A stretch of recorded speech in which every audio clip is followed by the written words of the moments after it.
Well, we rolled the clocks back this morning, so I lost an hour off the usable part of my day because I'm a morning feller.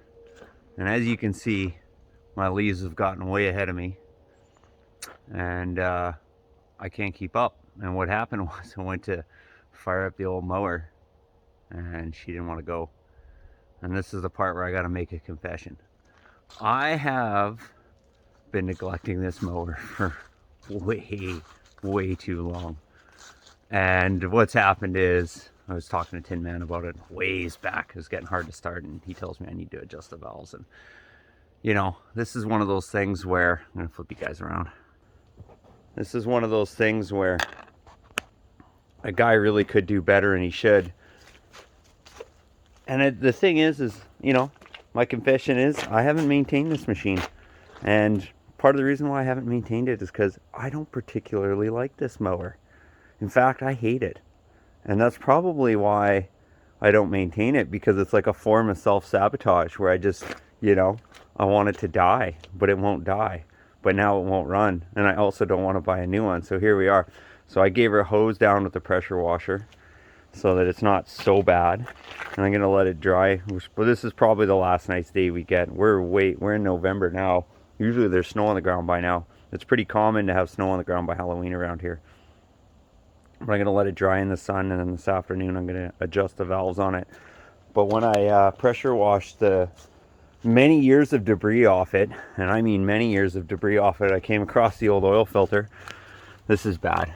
This is bad. I was smart enough to put the date on it. What does that say? April 20th, 2014. I don't know what the number on the bottom is. I don't know what I was thinking. I'm guessing that's how many hours it had on the clock. Now, I will say this, as negligent as I am, I do check the oil on it. So I got that going for me. But there's a bunch of work that needs to be done to this thing. I decided, you know what? I'm going to go over it, get it ready for the spring. I need it to do the leaves this year, so I got to get it running. But after I get it running, I'm going to bring it in the shop. I'm just going to go over it. There's three major issues. One is the tire on the front on the other side keeps going flat. It drives me nuts. Drives me absolutely nuts. Two, it was hard to start, like really hard to start. Now it just won't start. So there's that. The linkages for the choke and the throttle are very sticky and seized. Every time I use them, it feels like they're going to break. I have my steering attached, see right there, with some baling wire, and that's a piece off a socket rail from a socket set. That happened like 2 years ago, and I just needed to finish the cut in the grass because I didn't want to leave my grass half cut. So I did that, and it's actually been holding up ever since. But I need to address that issue. And then the other thing I want to address is I want to take the gates off this shifter so I can just go back and forward. I hate having to.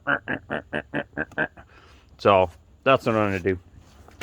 And then the deck's got a couple bad bearings. So I want to get it running, adjust the valves, do my leaves with it, and then I'm going to bring it in the shop, pull the deck off it, clean the deck. I do that every year. I clean the deck at the end of the year.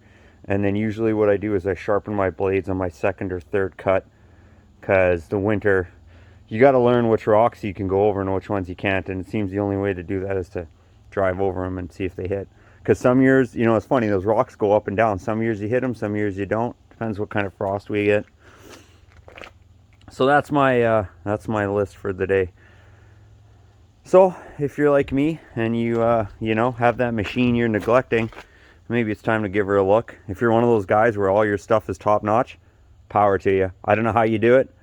I know I can't. I only really take care of the things I love, and this being something that not only do I not love, I actually hate. It probably says a lot for its current state and neglect. The other thing I'd like to do is start parking it inside again. Everything, once you start parking something outside, that like sets the timer of, you know, the death of that item. As soon as you don't care enough to keep it inside anymore, it's over. You'll stop taking care of it, and then it'll die.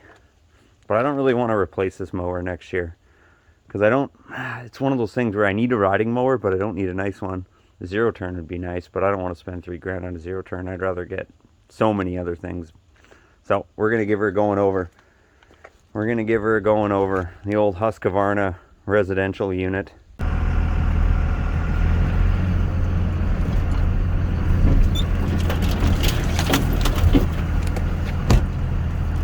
Alright, we took a break while we let that mower dry, and I'm going to scout a couple spots where I'm thinking I'm going to pull my cutting permits for this year. So far, I get my dump trailer in here. But I'll tell you what, I like to do my scouting before the snow flies, so that I know what I'm dealing with under the snow. And although I get in here right now, I'll tell you what, whoa. If it gets a little wetter, I might have a problem. I don't know if I want to go that way or that way. It said 800 meters. So I have 400 more meters to go to figure out where I gotta go here. I think what I'll do is I'm gonna park my rig on this corner and walk the rest of the way and just see what's up before I get buried out here all by myself.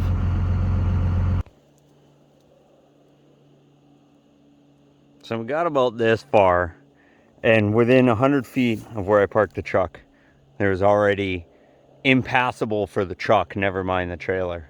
And this is all muskeg and just nasty. There's tamaracks back here. They're winter cut only. You can only come in here in the winter to cut them. But this is better than the tamarack spot by my place. The other spot's quite a bit closer. So far the access is better, and we're looking at tamaracks right now. So we're already there, although I haven't seen the sign to signify the beginning of said cutting area. But there's no way. It'd be a challenge to get a four-wheeler in here right now. This stuff will eat your machine alive. These holes like this on this muskeg.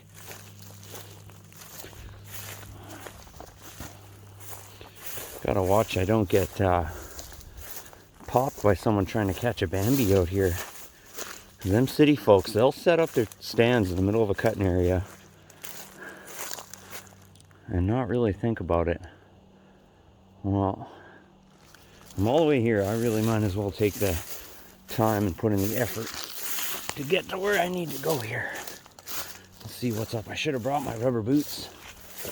I'm gonna get a booter, no doubt.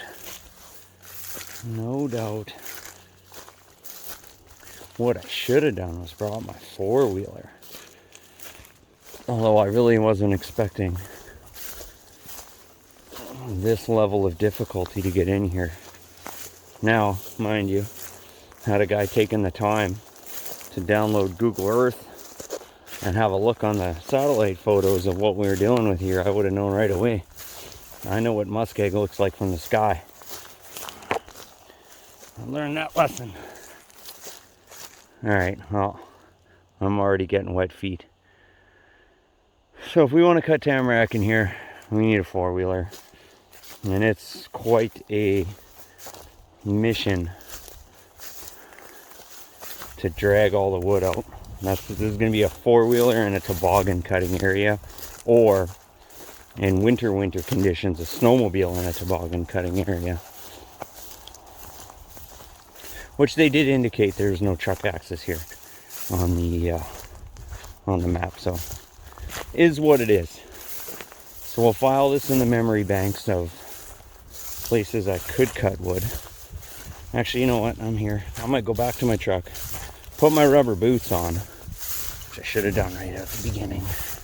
Should have done it as soon as I saw the first water hole on the trail, knowing surely it would get worse, because it always does.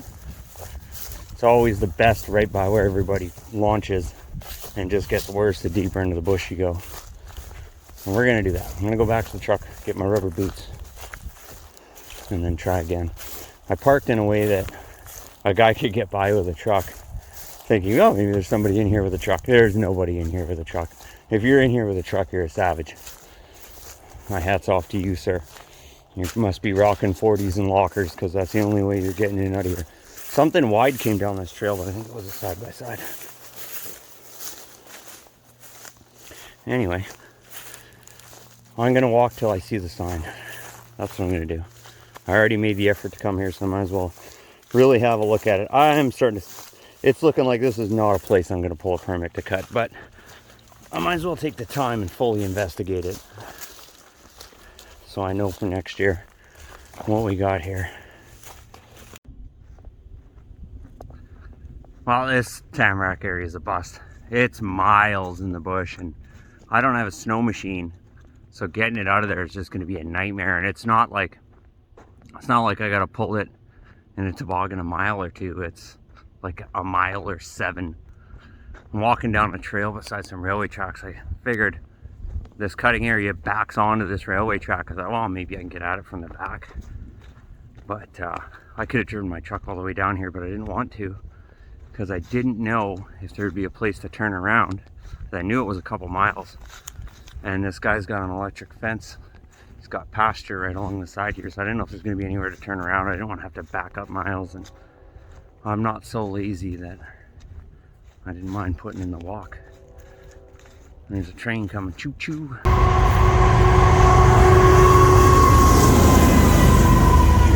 That feller waved at me.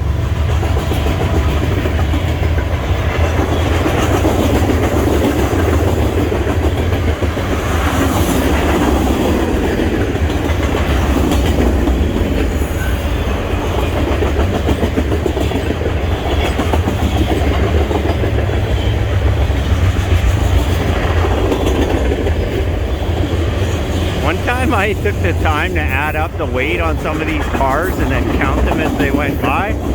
I can't remember what it was. There's like 1 million pounds on a train, over 1 million pounds. These black ones are 163,000 pounds. That's a lot. 163,000, and there's what, 150 of them on a train? 200 of them? Oh, there's all your lumber. All you guys coming from out west, it's going east. All you West Coast guys. Oh, I can see the stop sign. The end is near.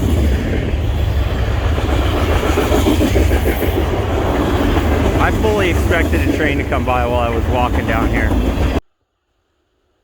Okay, well, this is my pine cutting spot. I stopped at another place in between to check and see. I don't know, there's some birch in there, but it's real small stuff. This is where I'm gonna cut pine again this year. And the access is actually pretty decent, aside from the guy that cut a poplar down and just left it across the road. Probably did that on purpose, actually, so that nobody comes in here, because he's done a pretty good job of keeping it reasonable. There's some good sized trees in here. These ones here are nice. They're right on the road. Tip them down and just cut them up right beside the truck. All these ones too. That's what we're looking for. Something easy to get at. For pine, I don't want to put too much work in it. Yeah, this will be a good spot. So we'll get a permit here for sure. Same place I cut last year. And then the other spot that I cut last year, it's closed now. So that's what I'm looking for. I'm trying to find an alternate spot for the higher quality wood. I like this spot because the access is pretty decent to get my dump trailer in here, no problem. Watch out for them sticks. But I need a hardwoody kind of spot, so I gotta keep looking. There's a birch spot, but I don't have time to drive there today. It's not that far from my house, but it's the other direction from where I went this afternoon. And I'm still gonna try to find a place to get some tamarack. I don't know why I'm obsessed with tamarack. It's because I want to try all the wood. That's what it is. I want to see what I like. But that tamarack, man, oh, it only grows in swamps apparently. That's why it's always winter only cut, I guess. But I can't find a place to get anywhere near them. And it's not just a little bit of a quad ride to get them out. It's usually like a mile or 2, and it's like rough miles. Rough miles. There's the old Dodge lurking way back there. Anyway, so we're gonna do here, and we'll see where else we go. Last year I did all my cutting that way, and a little bit in front of us here, but this road pretty much ended up there. So cool. People have been cutting all summer, and they've done a pretty decent job on their stumps. Not too bad. Not too bad. I'll get my dump trailer in here, no problem, and that makes me happy. Anyway, have a great day, folks.